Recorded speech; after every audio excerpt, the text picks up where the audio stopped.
December 2019, a new novel virus was reported in China. Despite efforts by Chinese authorities, the virus quickly spread around the globe.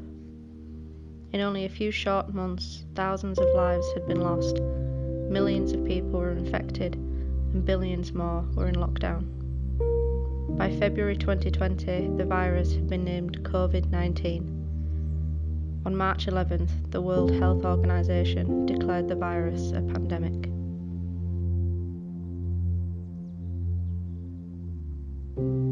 On March 18th, the British government announced that all schools and universities would close. 2 days later, on the 20th of March, they ordered all pubs, leisure centres and places of worship to close too. March 26th saw people all over the country clapping and cheering for the NHS and frontline workers for the first time. This would become a weekly occurrence. I aim to explore how life in lockdowns affected individuals. A common phrase heard on the news and across social media is "we're all in this together," but for many that couldn't feel further from the truth. Mental health charities have seen a surge in calls over the last several weeks as people struggle to cope with isolation and the anxiety it brings. I was advised to do the NHS online assessment and they advised me to ring 111. So I spoke to them and then they said basically it's more than likely you've got it, basically self-isolate. If your symptoms get worse, get back in touch. So where did you spend the 14 days? In my room, out of the way. What about your parents and people interacting with you, like socially? Basically, I live with my parents, they're both elderly, so I needed to be out of the way of them. They basically just like sent my meals up for me, and so that was basically it, do you know what I mean? And what about when it comes to keeping in touch with people? How have you been coping with that? Friends and whatnot? Just texting, Facebook, I spent a lot of time on Facebook.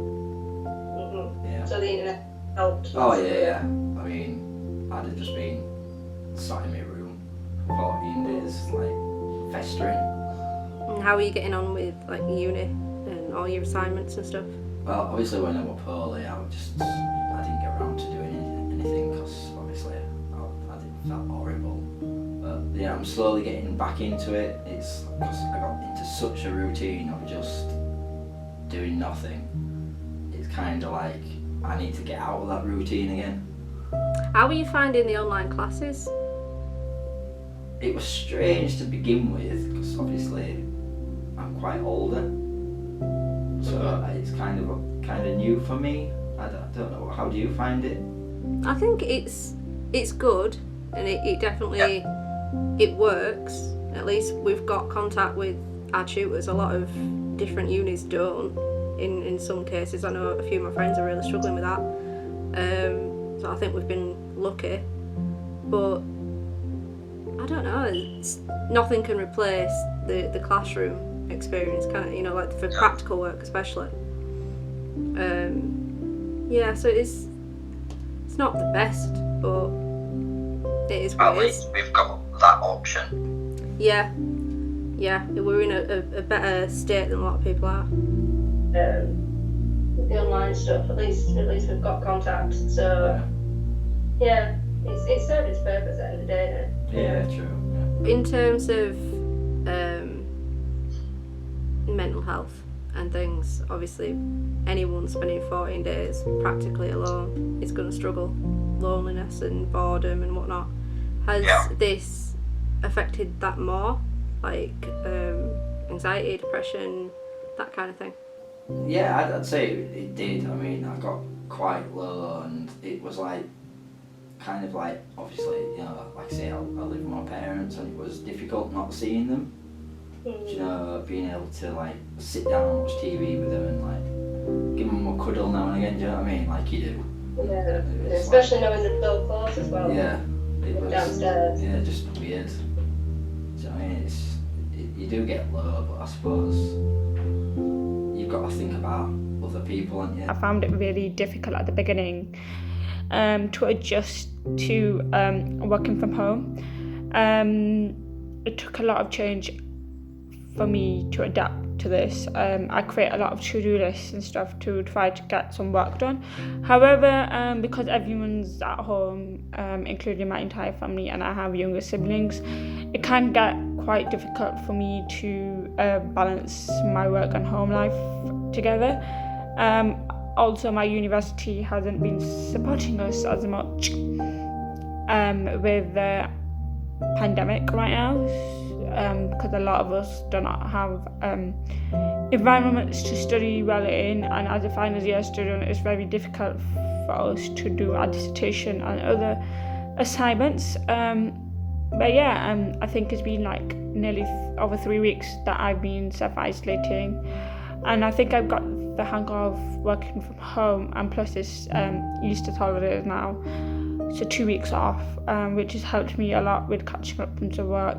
However, I'm not really doing well when it comes to online classes, as during those times it is the time when my younger siblings and my family are downstairs, and I need to find a quiet place, which is really hard to find. The internet provides a way to help battle boredom. Video games, streaming services, and social media all help to pass the time. My dad watches 2 rugby league matches on YouTube every night. As someone who has always loved the sport and played professionally in his youth, the ability to re-watch old games has helped him immensely. The internet was often considered a luxury by many people, but now it has clearly become an essential tool in daily life. Hi, I'm Jamie and I'm a third year studying at Leeds Beckett University. The main ways that COVID-19 have affected my degree in a whole is, even though I'm a third year, no one knows what's been going on. The fact that I've worked for 2 years and now the fact that everything just shut down and stopped makes it feel like it's not being worth it. It makes it feel like the money that I put into it and the effort and all the energy, it just seems pointless to an extent. We had to petition to even get the uni to do things with the lockdown, which was a bit of a nightmare, and the fact that we can't talk to our dissertation supervisors is also just, it's annoying in a way, because at this point you want to be finishing up the dissertation and now you kind of have to wait weeks and weeks to even get a response, because they're doing other things. Obviously we're having other pupils and just everything going on. It's been a nightmare in a whole. I know I'm using nightmare a lot, but nightmare just kind of sums it up. And no one knows what's happening with dissertation, which just makes it feel even worse, because you want to feel like you've achieved something in the end of the day, and the fact that our graduation's been cancelled doesn't make it feel that way. My mental health's obviously taken a toll. I already suffer with anxiety and depression, which is probably why this whole thing is shaky as hell, because natural shakiness and anxiety. But carrying on from that, the first couple of days were really, really bad, but I've now kind of cultivated the fact that I get to go out once an hour, or even just to go that shopping for once a week, makes a world of difference at the end of the day.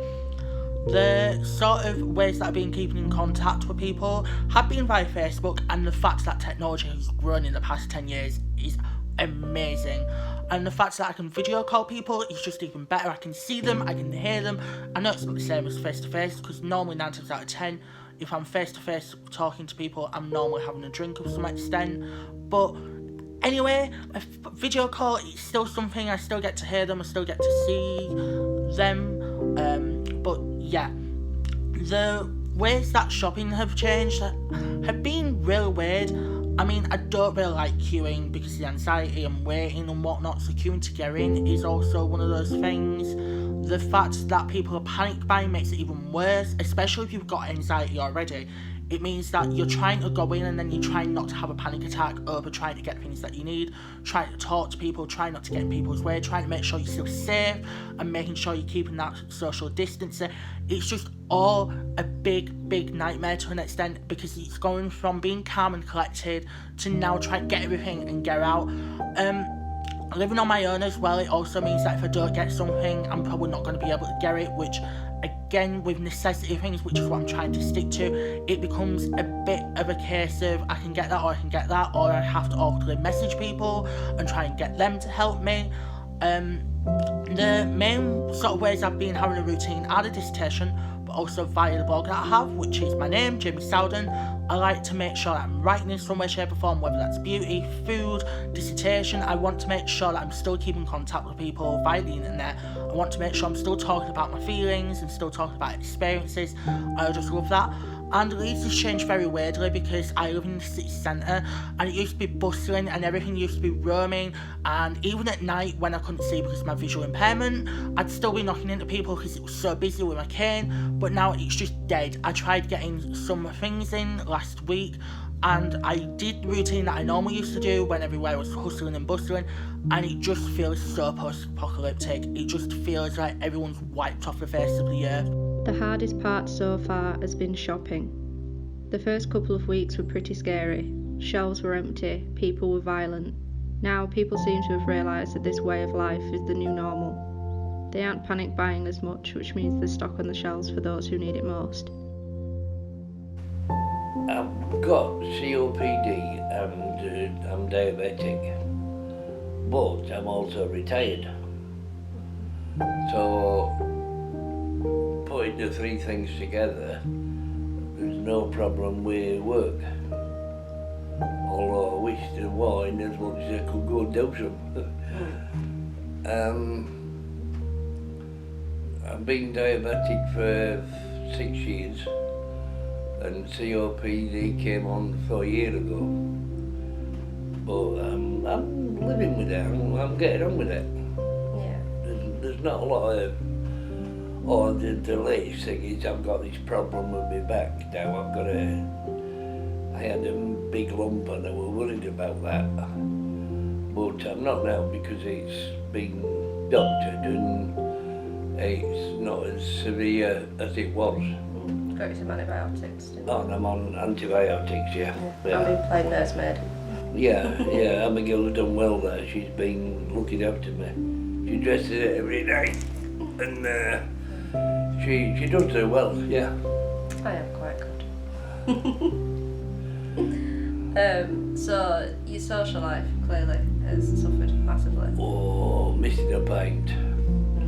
I'm been out now for the best part of a month, and I like a pint 2 or 3 times a week. And you play snooker as well. And on a Tuesday I usually go play game snooker with an old mate of mine on a Leeds Road, which is quite entertaining really. Not very good at it, but you do enjoy it. I like it, you know, I keep getting my bum kicked, but I do enjoy it, yeah. Yeah. So, passing the time being stuck inside, how have you found that? Well, it's alright because there's somebody to converse with, and, you know. More at night time now, there's no on British TV, it's so severely bad is British TV that she set the other TV up to watch rugby league, which I played for 28 years. But I'm a bit old for it now, so I can't do it anymore. Number 4 for Bradford Northern, wasn't it? Yeah. But I enjoy that on a night time. I can watch old matches and they're all played back and it's good. And she's actually set that up as well, yeah. See, that's the thing, innit? Like, internet-wise, it's easier in some ways for the younger people of society because we know how to use the internet. We probably have it in your house, whereas you don't have it at home. Yeah, I've got a pencil and paper and that's it. Yeah, you don't know how to use it. No, I'm not into it. So it's definitely coming in handy for you. Oh, certainly, yeah, without a doubt. Cuts the boredom up a little bit. 2.5, 3 hours a night actually, but I enjoy that time. Yeah, it breaks it up a bit, doesn't it? Yeah. But I mean, in terms of being back here as well, that's got to be strange. I mean, you've been divorced 16 years. It's a funny part, but you've got to do what you've got to do, and that's your family. That's more important than anything else. Better than being stuck at home on your own for the foreseeable. I suppose it is, but you still got your duty to do as a father. And I try my best to do it. Yeah, you wash up, don't Oh, I wash up, every day. I'm going to have a spare exam. Yeah, wash up, take bin out, and I do everything else. For me, one of the most jarring parts of the lockdown is how normal daily life is. Household chores such as washing up, cooking, cleaning, mowing the lawn, all of these things still need doing. It's a strange feeling to do all of those jobs and then sit and watch the latest news of how people's lives are falling apart. Another aspect of this whole, problem with the virus is the fact that you've been divorced for so long. You've been divorced longer than you were married now. And yet, here we are, the three of us, living under the same roof again. It's strange. Enjoying every minute of it. Don't be sarky.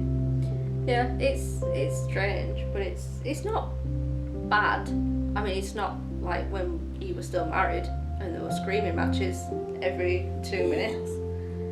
We screamed at each other. No. In at least a couple of days. Yeah, I think we're doing quite well. Yeah, all three of us. Not tongue.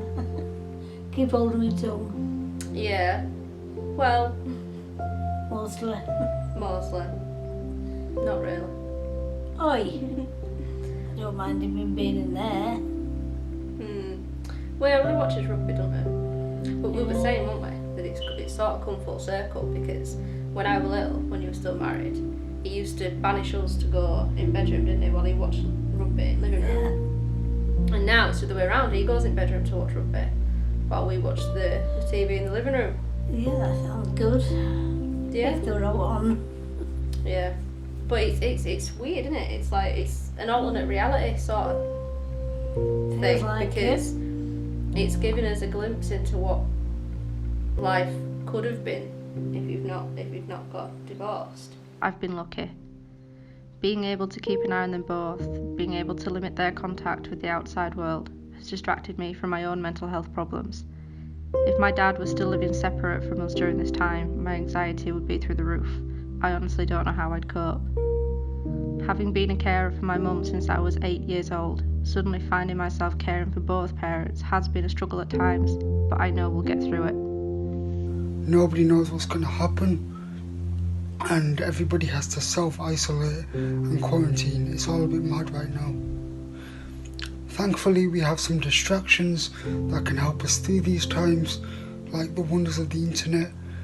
I've been using the internet personally to keep up with university work, online classes, and also keep in touch with a couple of friends. It really does help, and it's a nice distraction as the coronavirus continues to dominate the globe.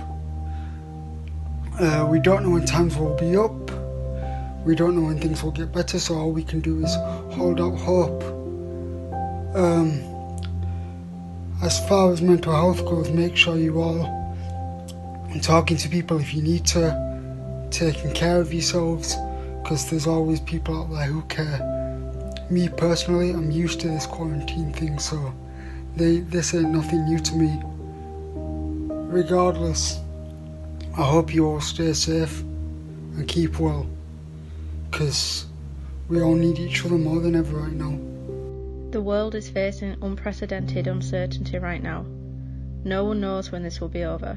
No one knows when life will return to normal. One thing we do know though, is we won't ever again take for granted a hug from a family member, a kiss on the cheek from a friend, a smile from a stranger in the street without secretly fearing that they're too close.